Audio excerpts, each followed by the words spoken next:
are apparently live, I guess. Hell yeah. Let me just see if we hear everything on my phone. Let us see right now. Yes, everything is fine.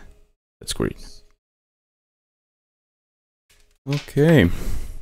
So, let's talk drums today. Hello, Mr. Lewis Towers, or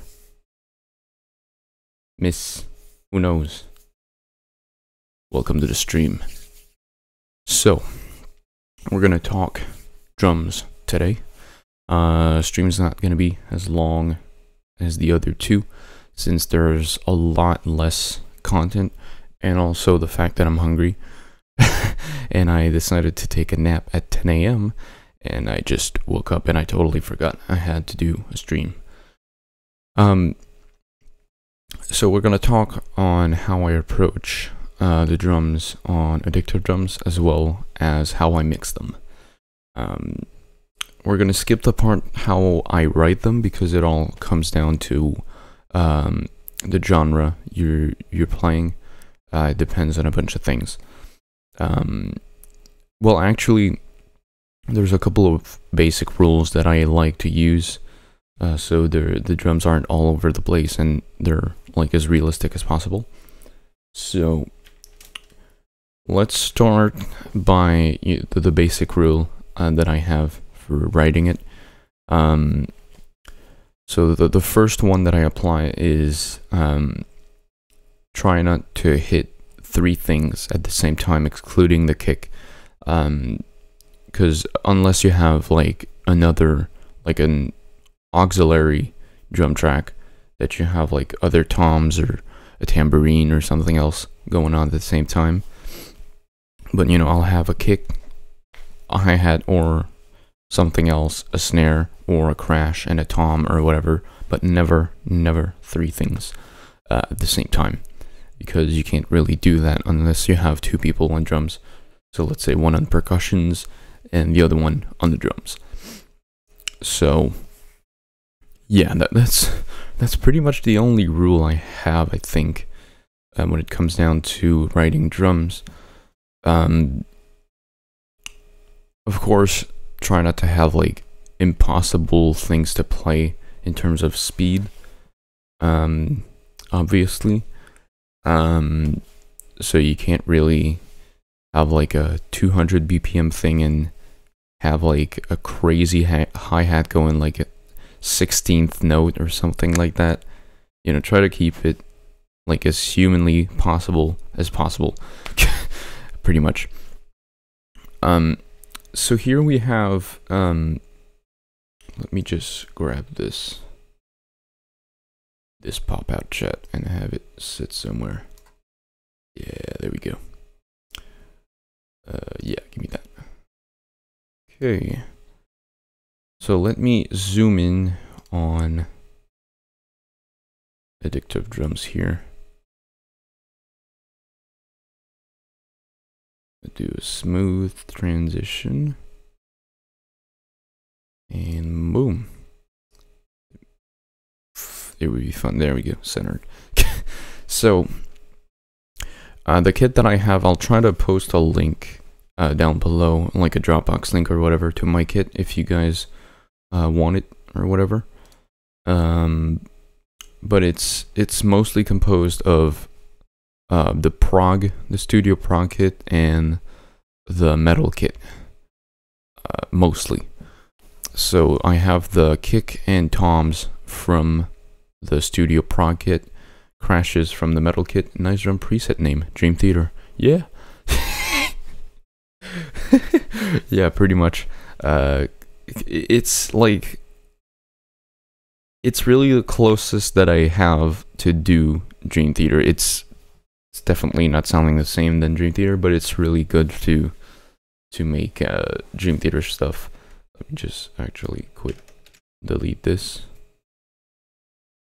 Hopefully it doesn't crash on me.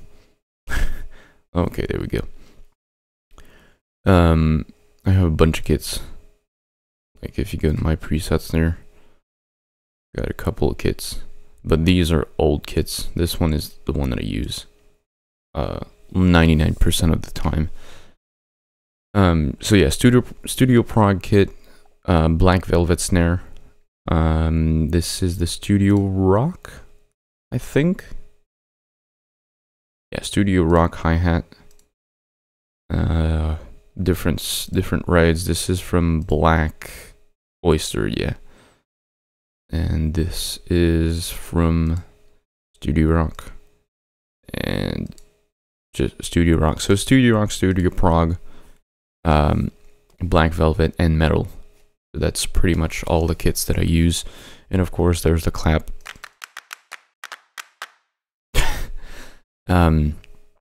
So when it comes down to how I use addictive drums, I know some people just, you know, they'll use the, let me just save that as OH, just to be sure. Save. Don't crash on me. Okay. So, you know, you'll have people use, I don't know, let's say metal, sharp metal, I guess. You know, they'll choose a kit like that and then just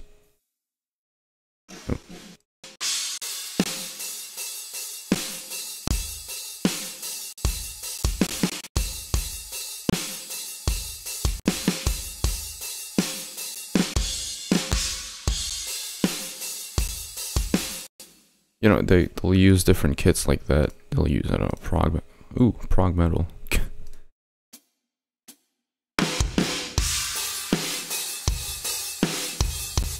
You know, they'll use different kits. I know, which one is it? Is it Studio Prog? I don't know. 80th Street. No. Annie's Rock. Ooh, maybe that's the one.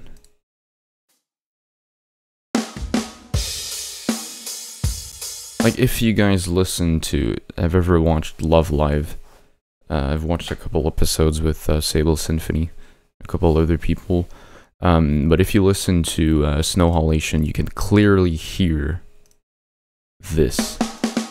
This is the snare they use. I'm like 99% sure this is the one they use. So 80.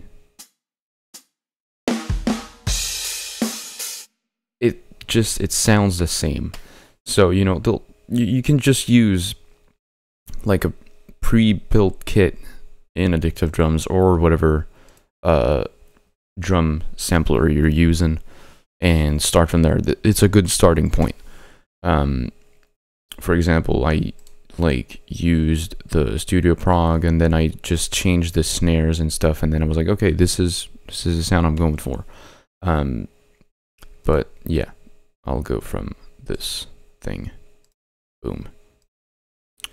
So, you know, if you guys know me, you know yet that I'm a big fan of Glenn Fricker on Spectre Sound Studios, and let's just say he's not a fan of drum samplers. He's not a big fan of them. Well, he's not a big fan of them when used in big productions that can use like real drums, but instead they just record with everything with triggers, and they'll replace it with drum samples and quantize them and everything. This is what he hates, because he says, you know, if you're like in an apartment or whatever, drum samples are like a fucking saver. Like, you know, they save your ass, and it works great when you don't have the room or money for a real drum, which, you know, is my situation right now, and pretty much everyone I know, that's their situation. But if you have the chance to get an electronic drum kit, that'll be a good start, because writing and playing drums are two different things, unless you already did both. If, for example, you have experience in playing drums and you write them, you know, like what you can and cannot do, stuff like that. And you know, you could just go to your local music store and just jam on an electronic kit and, you know, see for yourself how it feels, how you can do things and stuff like that, to write your drums better. But if you have a real drum kit, I highly suggest checking out Spectre Sound Studio's channel. He has a bunch of tips on how to place your microphones, different microphones you can use, different techniques of recording and whatnot. He's a bit controversial, of course, but that's what I like about him. He's straight to the point. He doesn't fuck around. He just, you know, does his thing. But yeah, but here's the thing. I won't be covering, you know, how to mix real drums versus addictive drums, or, you know, SSL 4, or, you know, whatever drum sampler there's out there, drum machines or whatever. Those are two completely different things, because depending on the microphone, where you place your microphone and stuff like that, this will change everything you do. But it all comes down to pretty much the same thing on how I approach it.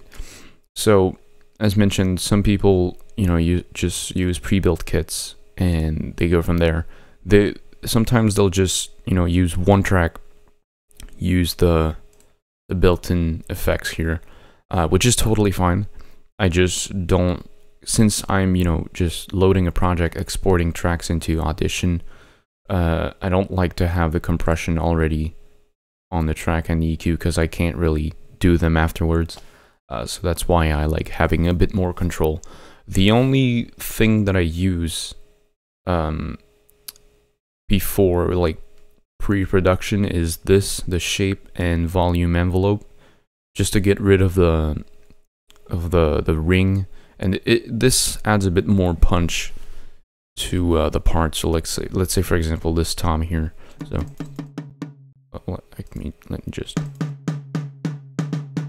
let me just solo it.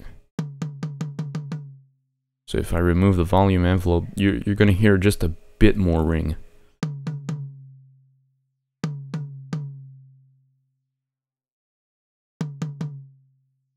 There's less ring to it, which makes it more clear, and there's less mud in the tom's track.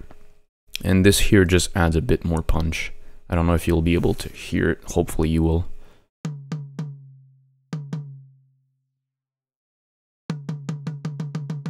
It just adds a bit more bite to it, but it's very, very subtle. And it's pretty much the same thing for all toms, except when they get bigger, they get shorter. Things here to get rid of the bigger ring, because if you hear this one, it's the big one.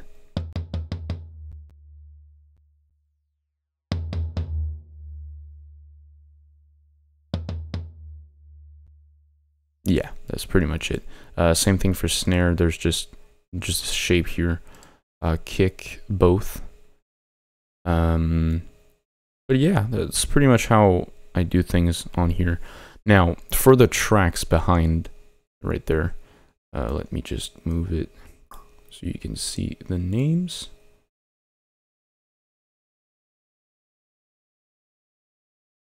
So there's overheads, room, hi-hats, snare, toms, and kick. This is sorry. This is basically the tracks you would have on a real drum. Except for the toms. The toms, you'd have one track per tom. I don't want to have I don't want to have 6 more tracks than I already have, you know, since, you know, I don't have a lot of RAM and stuff like that. Plus, it's generally the same thing, but if you want to have more control, definitely go for 1 track per item, especially for toms. So with a real drum kit, you'd have like 2 overheads above your drums. Depending on the technique you're using, it could be pointing in a XY pattern. You could have them just one left, one right, and stuff like that. you just go for whatever you want. I think you can change that. Yeah, you can't really change the settings except for this here, which just the widener if you want it, you know, wide, really just flat or reversed. That's pretty much the only thing you can do with your overheads. Of course, you can add, you know, EQ, compression, stuff like that. That's for the overheads. So basically, and here's the thing, how I approach them. I know like 90% of the people approach it this way, but the overheads, well, the kit itself, you know, for example, when you play the drums, if you're, well, actually the hi-hats is on your left, and most of the times when you listen to a song, you'll hear the hi-hats on the left. The kit will be from the drummer's perspective. I have it set, if you read this, UK, Jesus God damn it. Another $5. I knew you were going to do it for some godforsaken reason. Jesus Christ. Welcome to the stream, I guess. You coming to school tomorrow? Since it's starting? Unless you're working. You're probably gonna work. Unless you don't go to work, as usual. So yeah, I have the drum kit set to, from the audience's perspective. So I have the drums, set both. Oh, okay. So I have the hi-hat set on the right. And here's one thing: if you had the kit in front of you, try to draw the line for your center. If you were like in front of the snare and you had the kick in front of it in a straight line, this is your center, and then pan things accordingly. So you have the snare and kick on center, hi-hats on the right, toms going from right to left, very hard left, not too hard though, just 75%. The two very high-pitched snare, not snare, toms, sorry, just solo that, and the clap, which I can change from clap to whatever. I can change it to a tambourine or whatever. Sometimes I'll change it to another hi-hat, which will be panned to the right. I know Dream Theater has a lot of double hi-hats sometime. So yeah, that's the only change. I'm not doing it, oh, because I'm special, I want to be the only one. It's just, I like the way it sounds. I just, when I hear songs with the kit panned from the drummer's perspective, I just don't like that. I like to have it as if you were on stage or whatever. I just like that better. I got 2 rides, 2 splashes, even though this one I don't really use. 1 China, and 3 crashes. They're just 3 crashes from the metal kit. Now, this is for the overheads. For the room mic, it's the same exact kit, but it's just the room mic, pretty much. And this thing, you can change the distance. This will affect, you're gonna hear a bit of a delay if you have it set very, very high. You're gonna hear a delay if you play overheads and room at the same time. So it sounds a bit like that. Normally, if you had a real drum, you'd set it like a couple of feet away. Depending on the room you have, you want it like closer or farther. Just to get more acoustic. Those damn gay furries taking all our jobs. Jesus Christ. Aren't you supposed to spend that money on your girlfriend? I'm sorry. I just roasted your ass. Oh shit. Wait, this isn't center. Shit. Alright, there we go. That was damn. Wait, this means I'll get the money before February 20th. Although it's very weird because YouTube has changed their policies for YouTube Partner Program. And a bunch of people I know received an email telling them, you know, hey, you're not eligible for the new program, so fuck you. On February 20th, you're out of here. I didn't receive any email, but yesterday, I was on the creator studio thing, and I saw a notice on top of the page saying, we changed our policies for the YouTube partner program and you're not eligible anymore, blah blah blah. Learn more here. But that's it. I didn't get any emails or anything like that, and it pisses me off. It's just another point that there's a lack in communication from their end, which really sucks. Like, just send me a goddamn email. Like, I'm more pissed that they're not communicating than the fact that I'm not a partner anymore. But hey, with this $10 right now, I'll be able to get the $100. Hey, I'll give you your $10 back, my dude. So this is the room track. Let me just explain the different tracks I have, and then we'll listen to each of them soloed. So this is for the room track, so it's the exact same kit, but with the room soloed.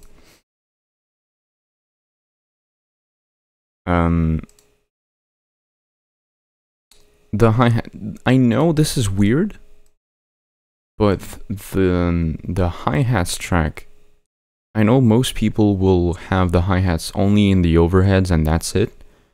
I like to have it mic'd up to have like more control over it for some reason. You can hear it more, especially when you're doing crazy stuff like in Dream Theater shit. You hear it more, it's clearer in the mix and whatever. But it's just the hi-hat track soloed, snare, just a snare soloed, toms, just a tom soloed, and then kick is soloed. So let's hear each part individually. So this is the overheads microphones. This is Never Enough by Dream Theater, because if you follow me on Twitter or Instagram, I may or may not be covering the whole Octavarium album, and it might not be almost done. Jesus Christ. So this is Never Enough by Dream Theater, so this is the overheads track. If I could hit play. Don't freeze on me, please. Jesus Christ. Oh yeah, let me just...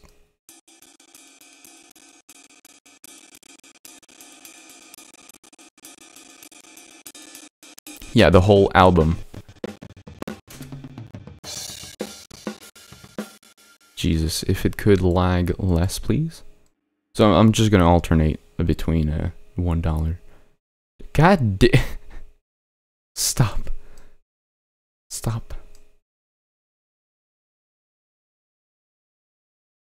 What do you think you're looking at, sugar tits? So yeah, let me just alternate between all the tracks here. So let's hit play once again. Hopefully it doesn't fuck up.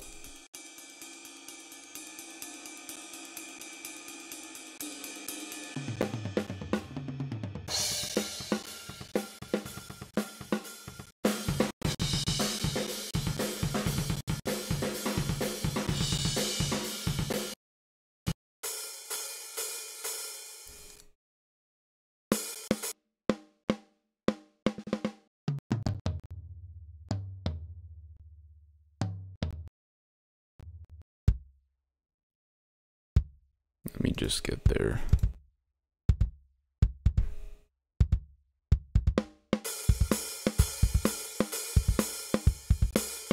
And of course, this isn't like a final mix.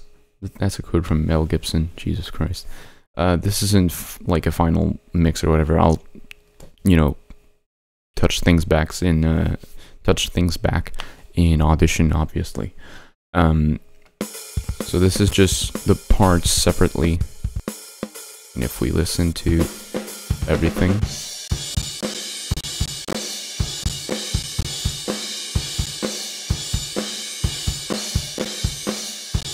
normally the room track is not that loud.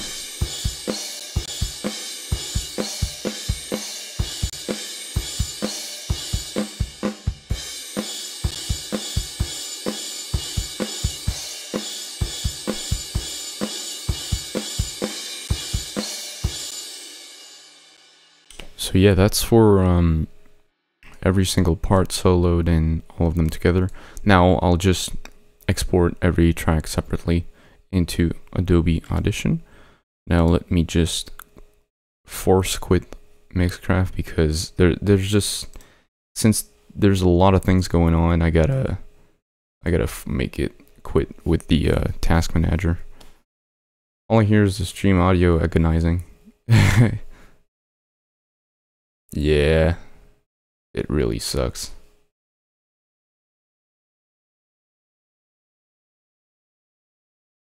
So let me just force quit that.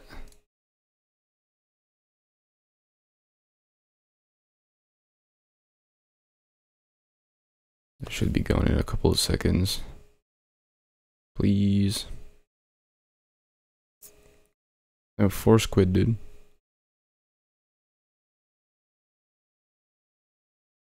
Force quit. Leave me alone. Thank you. Okay. Now. Okay, so it's gonna take a little while to load up.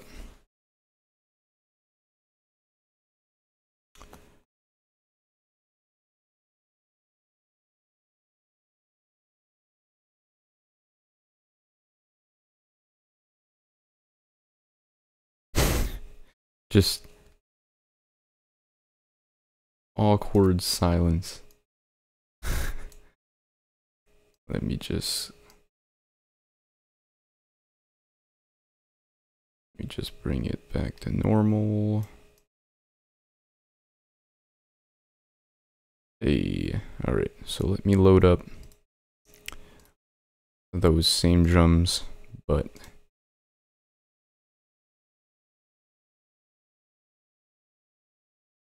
let me just pull that down so we can see stuff.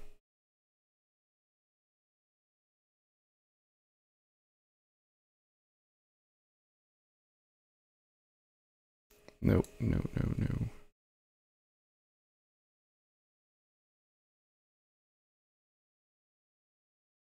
Okay, so we have our drums here. Now, there's a bunch of effects going on in every track, of course. I'll break those down really quick. Can I have the effects? Those are the synth effects. Ah, cool. Okay. So really, on every track, there's a compressor and an EQ, pretty much. There's the sub track for the drums, for compressor and hard limiter, and reverb track, and the master track, obviously. So let's hear every single track soloed. So here are the overheads. Now this is the only track that I have the EQ and compressor switched out. You'll see why.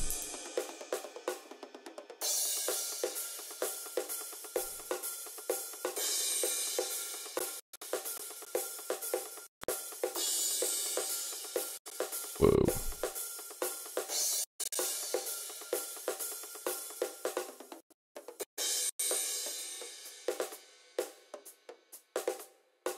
And now let's hear it without the effects. Now with.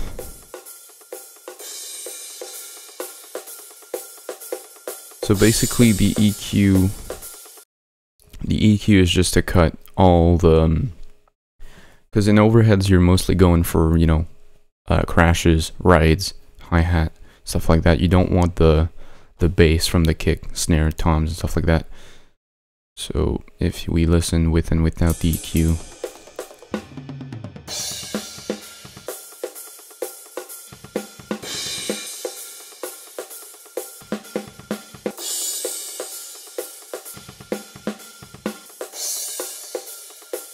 so there's a little boost on the high end, cut at 350 hertz, just to get rid of the bass, the kick, and stuff like that. Now the compressor is just to make, just to compress everything, obviously. So with and without the compression.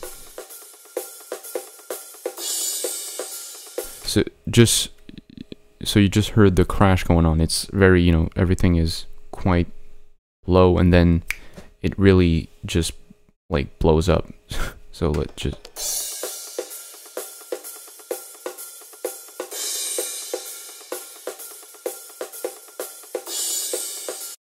And with the compression, my mic stopped working. Are you sure? Are you sure about that?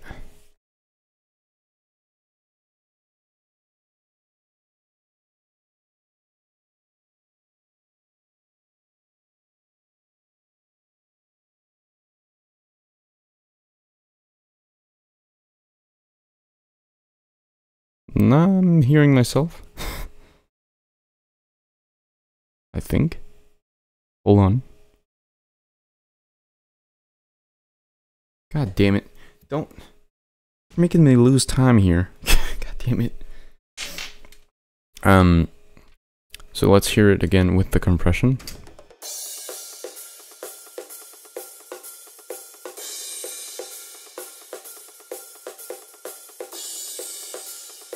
So there's really less like difference in level. You can hear everything clearly and everything stands out in the mix.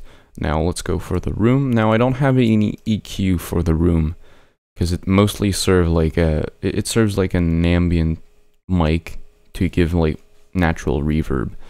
Let's just listen to that without any compression and with compression. This one is heavily compressed. Again, most of the things that I'm using here are based off of Spectre Sound Studio's tutorial on different parts and stuff like that. Since I try to approach it as a real kit, I try to, you know, get that right. And yeah, so it's really heavily compressed because if, let's say, we'll listen to the whole thing without any compression on the room mic, and then I'll add it. So just, and without drums, without reverb, sorry. So let's hear that.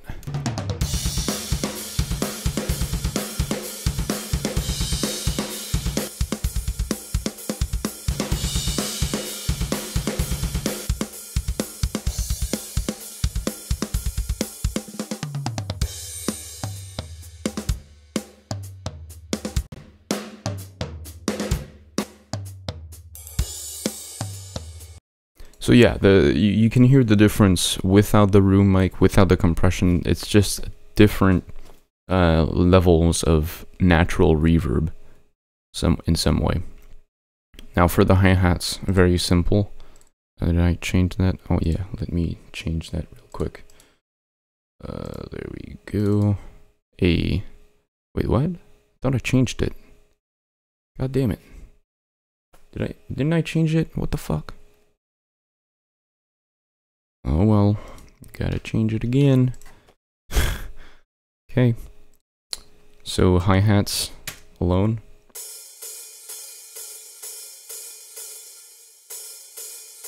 Just gotta check real quick.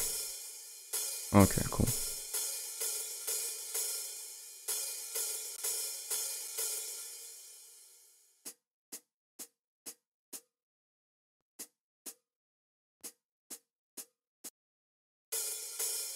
So that's pretty much it.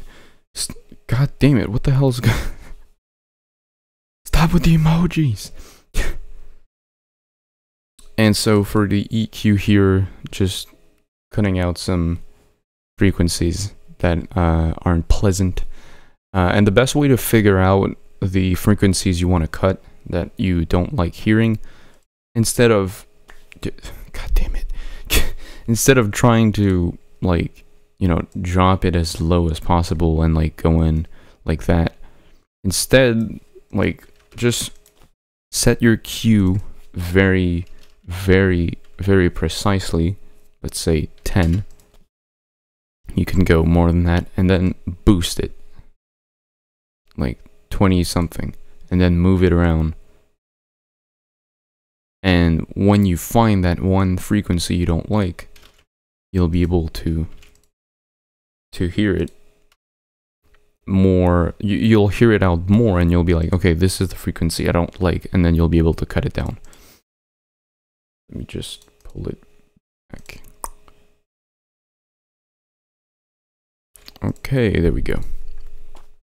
And so for the snare, we have again compression.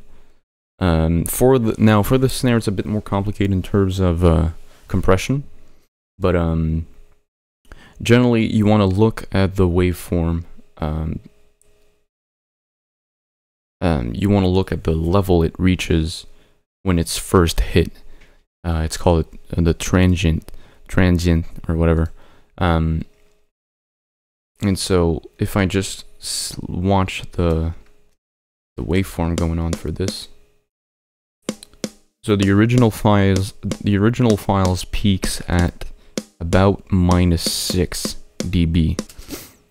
I have the compression set to the threshold is set to -15. Now, why is it set to -15 and let's say not -12? That's just fiddling around with it. It sounded better with -15. Again, you do your thing, but in terms of attack and release, here,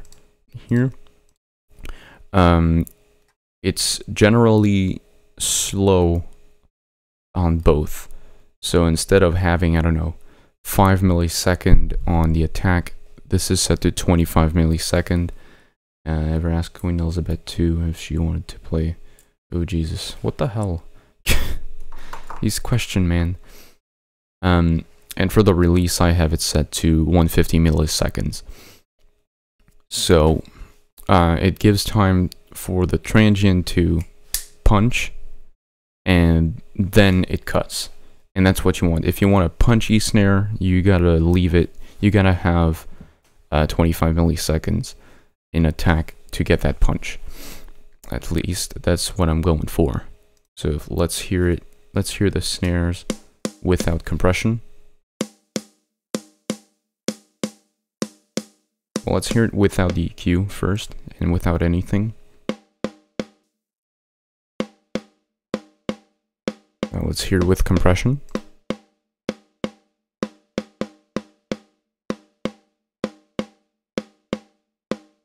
And with the EQ. And the EQ, there's a big boost in the high end, cut at 80 Hertz because we don't want that mud. And just fiddling around with the frequencies. This is what I got. Now, why is the high end very high?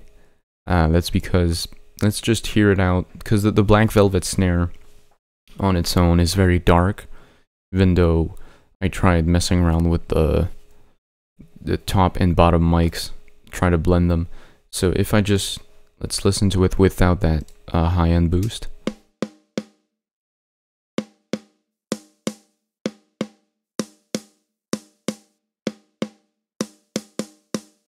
In the mix, it'll really stand out. And of course, one thing that I mentioned, I think, last stream, well, 2 streams ago, of course, EQ your tracks like independently for the frequencies you don't like, and trying to get rid of rings and stuff like that. But if you want to do general EQs, listen to your whole mix. Don't listen to one track on its own, because it might sound good on its own, but in the whole mix, it'll sound like garbage. And the snare is probably one of the hardest thing to EQ and compress and just get a good sound. You'll always hate your snare, believe me. So if we listen to the whole thing, just with and without the high end boosted, so let's just listen to that.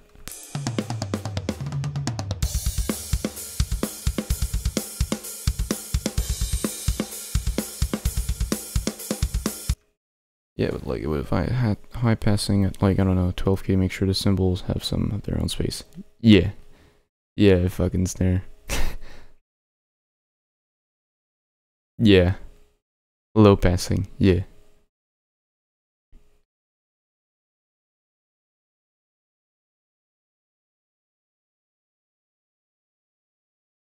I'll try some like some other day, because I don't want to start fiddling around in a stream, Dad. Don't do it. This is the hardest thing to EQ, actually, the bass drum, since it is all not really a actually we'll talk about the kick in a minute. As you can see, I have 2 kick tracks. I don't know shit about frequencies. Yeah, well, the drums on their own, you know, it's one thing, but the but the whole in a whole mix, you basically everything except the kick track, well, the kick sub for me, and the bass track. Yeah, Dad, you'll see what I mean. Except for the sub kick that I have here and the bass, everything else pretty much is, there's like a cut at 80 or 100 hertz. So the bass is really, you can hear it punch in there. But yeah, and for the toms, pretty much same things, compression and EQ. Now this, I don't have a cut, since in 82, I don't know, it's just the toms that I use don't have a lot of low end anyways, so just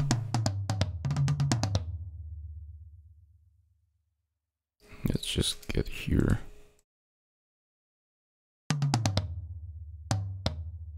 There's a bit of boost on the high end, so it's a bit clearer. Yeah, that's pretty much it. And for the kicks now, this is rather unusual, but yeah, you'll see what happens. And of course, every of those tracks were with the bus track, compressor, and hard limiter.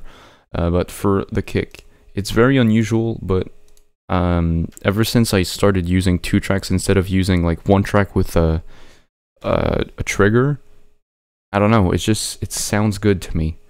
So here's 1 track, just look at the EQ. So there's a high pass filter at 1K with a high end boost, and the other one here, there's a low pass filter at 500 hertz with a bit of a bass boost. Now let's just listen to the first one. And compression is -15 with, again, attack set at 25 millisecond and a bit of a 150 milliseconds of release. So for the first kick track, it sounds weird on its own, but you'll see what happens when both of them are blended. So here's the first one without anything. So it's just with the compression and with the EQ.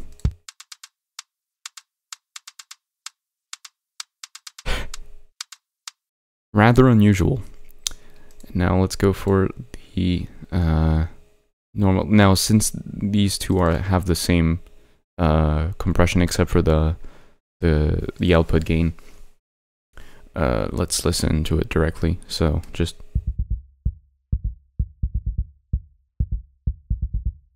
it's just the sub. Normally you'll have, look at you.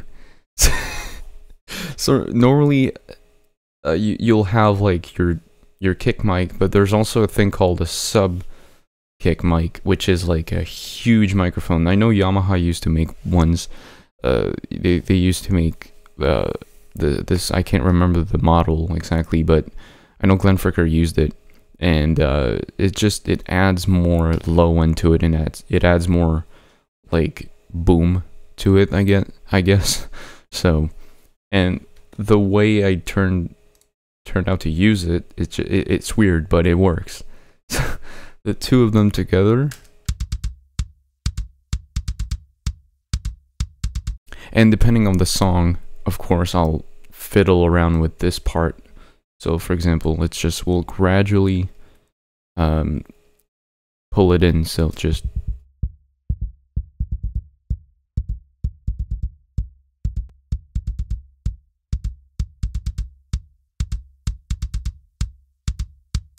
there's a free plugin. Free plugin for what? For sub Subkick mic? Really? Oh, SK10, Subkick 10, probably. That's cool. I'll check it out.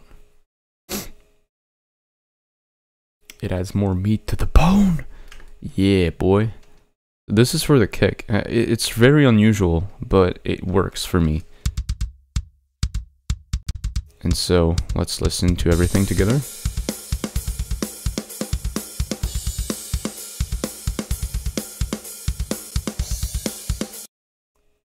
Subkick emulator, nice. Tips while you tip. Double tip, tip squared. And so for the bus drum track, I kind of do the same. So for the compression, just look for the threshold. It's -15. Attack at 50 milliseconds and release at 1 second. Because since there's already a lot of compression going on, I don't want to compress it too much, except for the hard limiter here, which is set at -9. But if we listen to all the drums without any effect on the bus track. Now with the compression, see, it's not that much, but it's there. So without the compression, and with the hard limiter.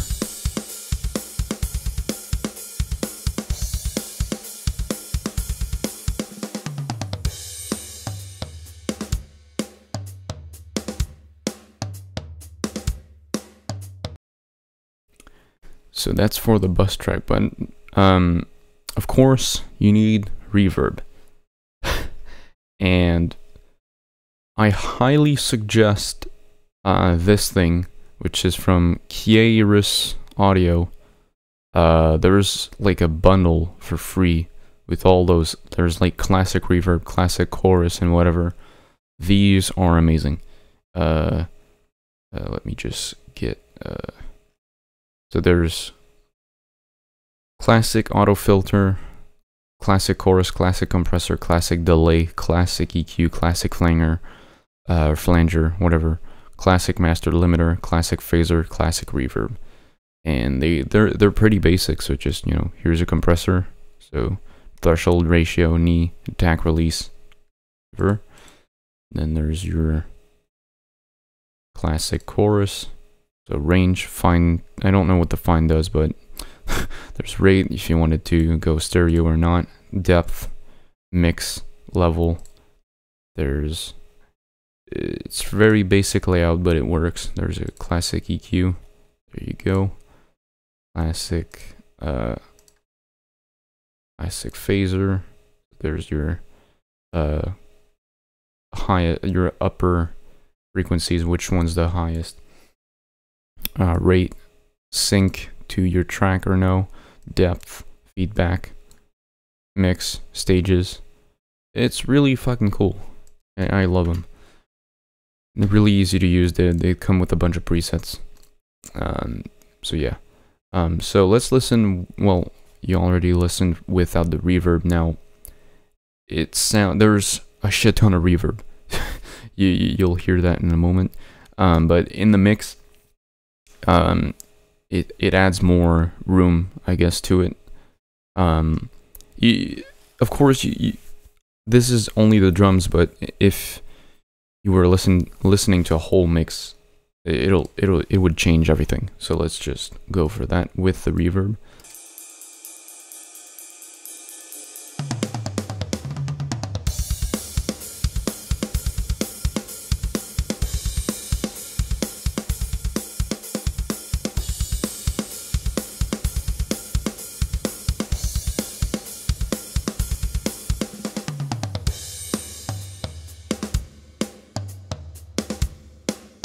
So that's a lot of reverb.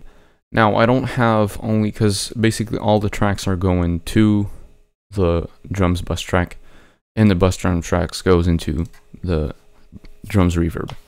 I could just, you know, have the reverb in there, but I don't know. I like having it there. And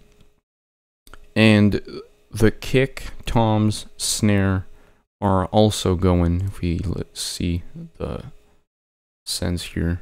Why the hell can I have like 1, 2, 3? Anyways, so the snare, kick, and toms are going independently to the reverb. So if I just hit play again, but remove the snare, toms, and kick from the reverb, it'll sound like that.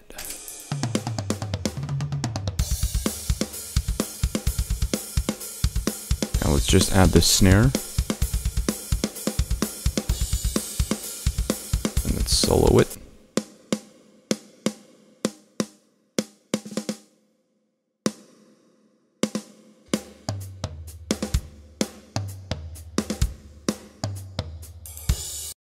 So again, with the idea of a full mix, you would get something different. But yeah, that's a fuck ton of reverb. That's definitely something. Now, if I load the full project, so let me just quit all that. No, thank you. Let's just load up Never Enough and get a copyright strike from Dream Theater. Will this take a while to load? A little bit, I guess. Hey, we'll get there.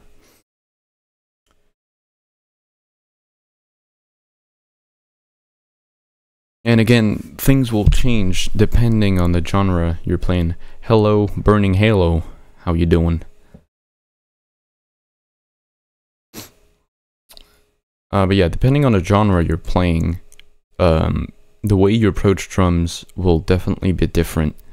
If you want to do like slow rock or pop rock, you don't want as much reverb as that. If you're doing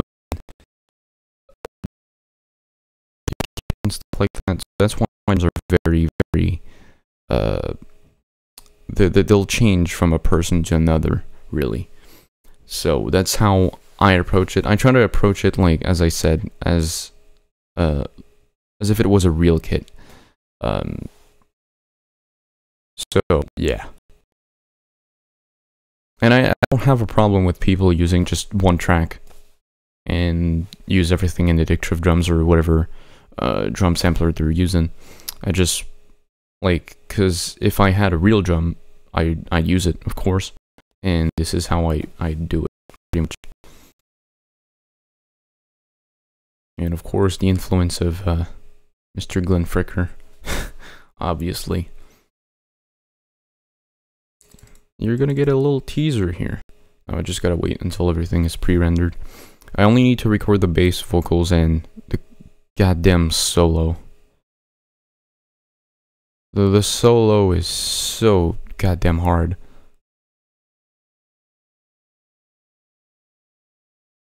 It's like going super fucking fast. And it's just crazy. And we're getting there. We're getting there. And in 3, 2, 1. Come on, there we go. Alright, so let's listen to the... Now, of course, this isn't the same synth than a real song. I tried getting something as close as possible. Fuck you, Glenn. Yeah, exactly.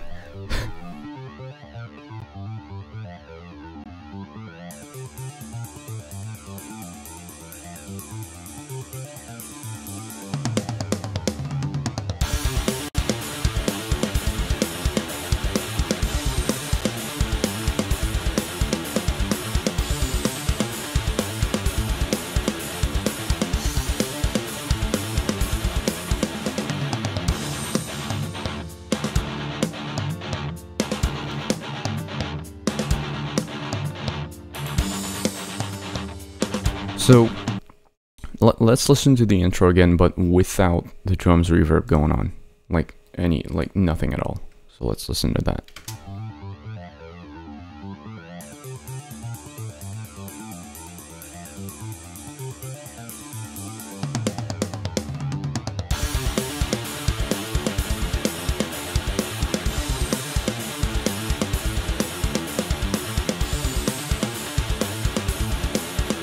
And let's turn it on.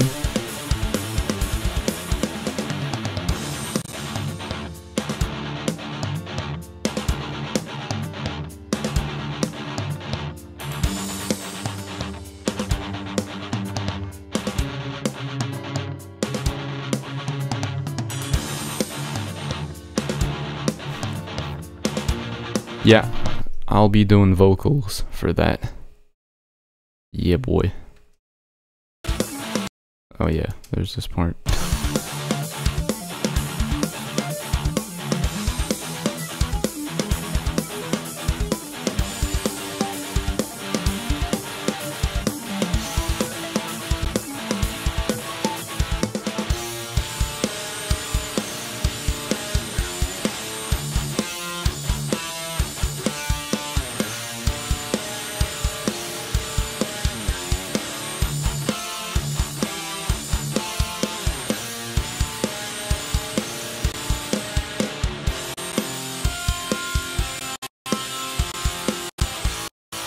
Boy.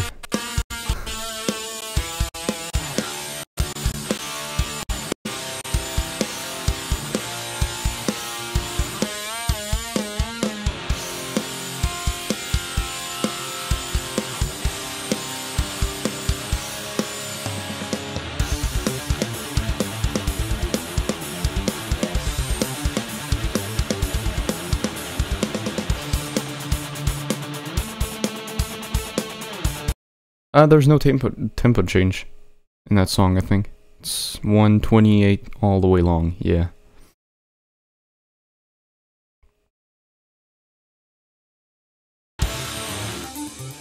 Yeah, this is the best part.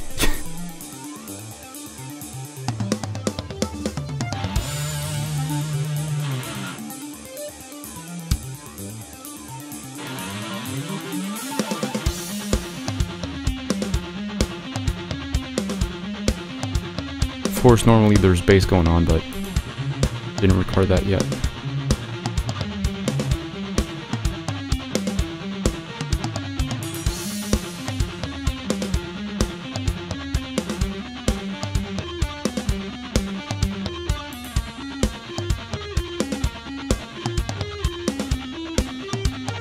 And the solo stops there because I can't do that part yet.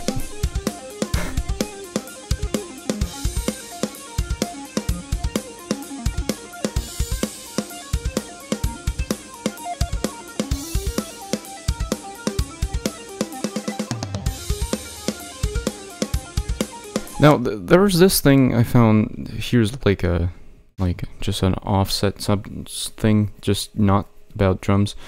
The fucking Keys on Classic piano thing, VST. It's free. How do you record guitars? This is supposed to be covered in another stream, but I guess I'll do it real quick. So, let me actually grab some pictures on the internet.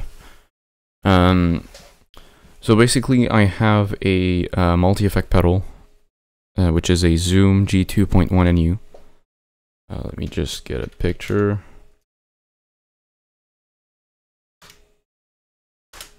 I would use my phone as a camera, but right now my phone's almost dead. It's at 6%, yeah. So rip that. Just give me a second.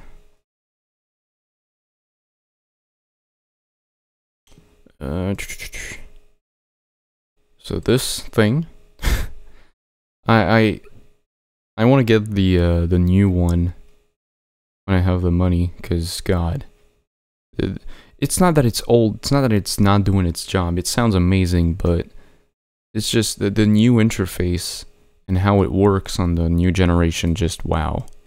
When you do, dude, you don't have to go off script. Yeah, I mean, let's take a little bit to do that. Yeah, this is the thing. This is the new generation. Cause here's the thing. Let me just view image and get the other one. Yeah, so basically, okay, here's the new generation. Here's the old one. So, you know, there's like a thing here.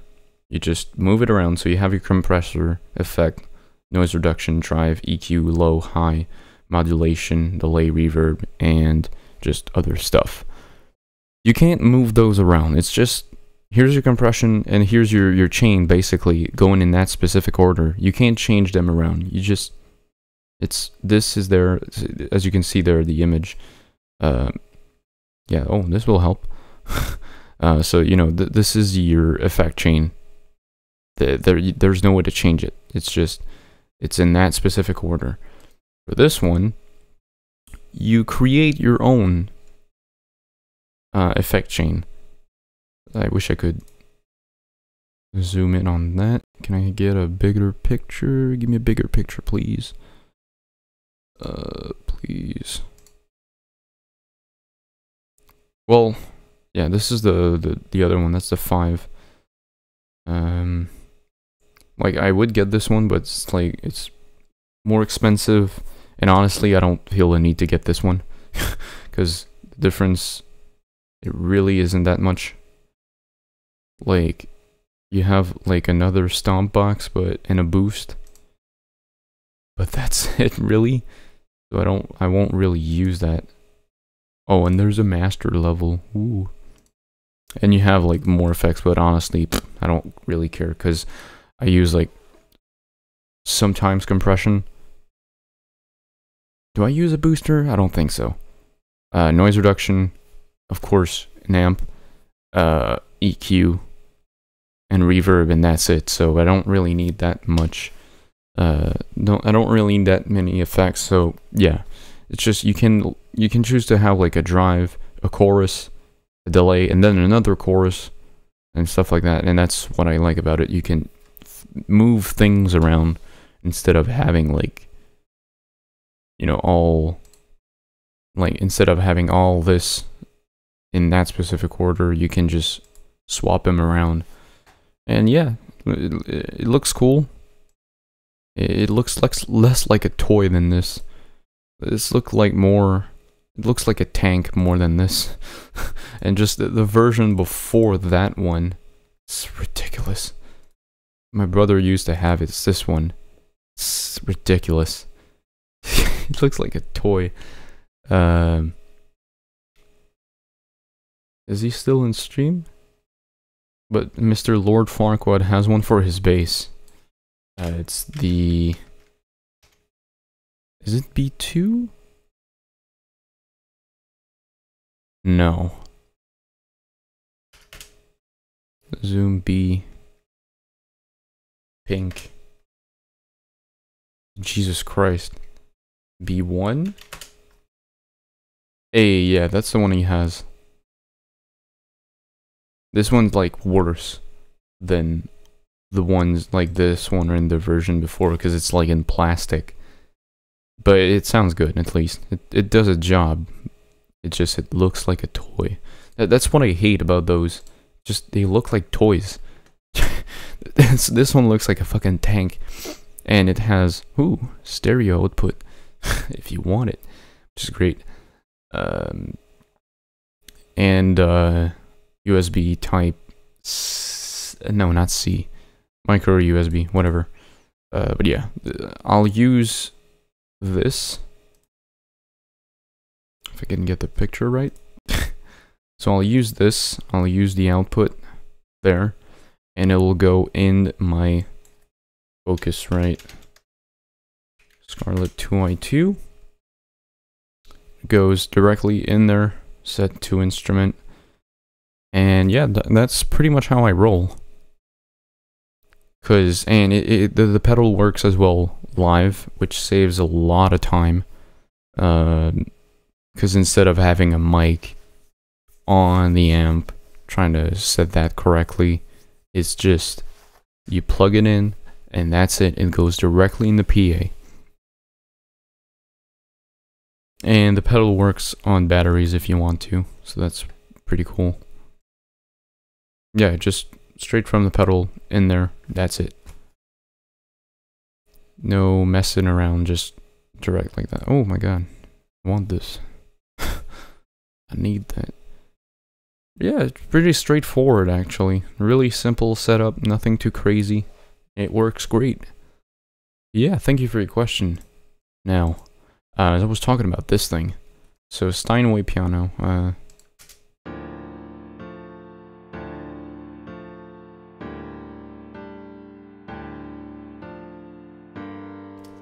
sounds nice, but before that, let me just open up Mixcraft again. I used to use the you know, in the previous stream I was talking about orchestra, the piano from that bundle, which is an upright piano. It sounds good, but this one, Jesus Christ, I don't know where the hell it came from, but I just found it somewhere. It's free. Drums. Yeah, we're almost done, my dude, unfortunately. So yeah, I found this VST for free. I was like, Jesus Christ, this sounds great. So let me just load it. It's gonna take a while to load. But it's free, straightforward, and it sounds great. And you have a couple of presets in there. There's like a Rhodes, there's a grand piano, and there's different things. And it's very simple to use. Just have velocity curve is strong. There's reverb, tag, decay, sustain, release, detune. I have to set it just a tiny bit on the left. Not too much, because the middle sounds like... sounds a bit too high. Just a little bit. So that's why.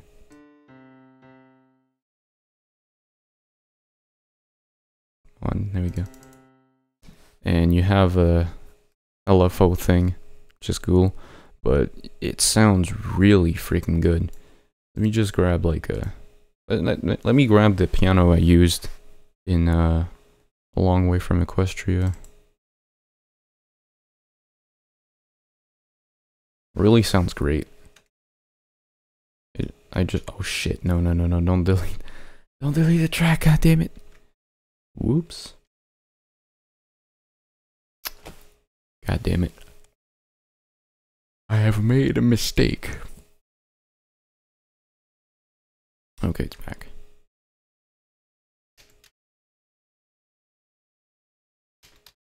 So let's just listen to that. Oh.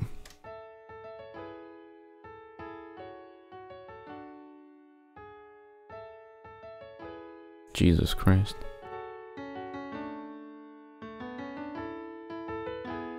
Oh yeah.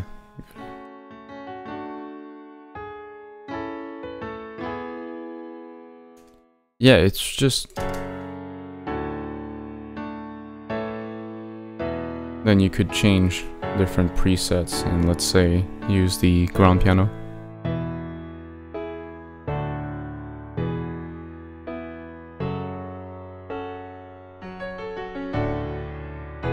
This sounds weird. Actually, this sounds good, but there's like a chorus going on.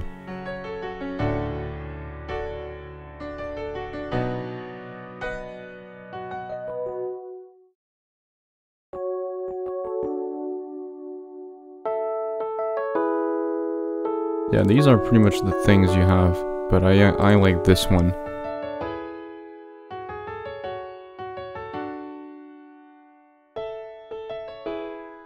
They all have different applications, but yeah, it sounds great, and it's free, so check it out. Keyzone Classic, that's what it's called. But yeah, screw you, Mixcraft. Let's go back here. Yeah, it sounds great. So for the drums, that's pretty much it. So it pretty boils down to what genre you're playing, what type of snare, what type, different kit parts, what do you want them to sound like. After compression, that's pretty much universal. For this snare, if you want a punchy snare, have the attack slow so the transient can go through and punch it. Kick, depending on what you want, you can do like I do. Yeah, that's pretty much it for the drums. How I approach writing them, as I said at the beginning, just try not to hit 3 things at the same time, excluding the kick, because you can't do that on a single drum with one person at least. So yeah, can you show me the way? Well, we're pretty much done, unfortunately. So yeah, that's pretty much how I approach drums with Addictive Drums 2. It's really simple to use once you get used to it. And yeah. So I guess I'll just give you a tease of well, the end of it actually. And we'll be signing off of that. So thank you guys for hanging out. I'll see you next week where we cover guitars, probably. Yeah, guitars. I think I wanted to do something else, but no, we'll approach guitars and bass as well, because guitars are pretty simple. Yeah, so join me next week for guitar, bass, and other stringed instruments. Yeah, acoustic guitars as well. So yeah, thank you for joining. I'll see you guys next week. So keep on rocking my world, and I'll keep on rocking yours. And I'll leave you guys on this end of Never Enough by Dream Theater. Hopefully I don't get copyright striked. So I'll see you guys soon. See ya.